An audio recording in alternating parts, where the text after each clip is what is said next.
पुण्यश्लोक अहिल्यादेवी होळकर शेतकरी कर्जमाफीच्या 2 याद्या जाहीर झालेल्या आहेत. त्यातील पहिल्या यादीमध्ये 553 शेतकरी व 7 जिल्ह्यांचा समावेश होता. दुसऱ्या वेळी तब्बल 17 लाख शेतकऱ्यांची यादी जाहीर झाली.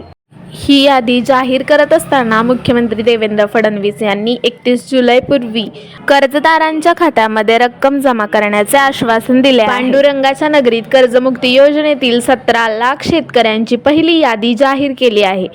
13,000 कोटी 31 जुलैपूर्वी शेतकऱ्यांच्या खात्यात जमा होतील.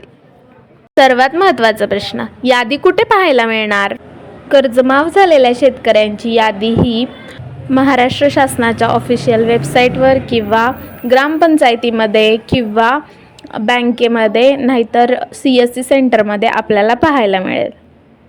शेतकरी बांधवांनो, लवकरात लवकर आपल्या जवळच्या CSC सेंटरमध्ये जाऊन यादी तपासा व यादीमध्ये आपले नाव आले आहे का हे देखील तपासा.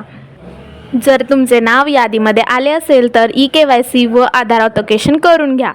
CSC सेंटरवर जात असताना आधार कार्ड व कर्ज खात्याचे पासबुक सोबत घेऊन जा. यादीत तुमचं नाव आहे का हे कमेंटमध्ये सांगायला विसरू नका. जर तुमचं पण नाव यादीत आलं असेल तर लवकरात लवकर eKYC करून घ्या. कारण महाराष्ट्र शासनाच्या GR नुसार जर eKYC केली नाही तर कर्जमाफीची रक्कम तुमच्या खात्यात जमा होणार नाही. त्यामुळे लवकरात लवकर eKYC करून घ्या. जर तुमचं नाव यादीत आलं नसेल तर अजिबात चिंता करू नका, कारण आणखीन काही याद्या प्रसिद्ध होण्याची दाट शक्यता आहे. यादीत नाव आलेल्या शेतकऱ्यांसाठी एक आनंदाची बातमी आहे.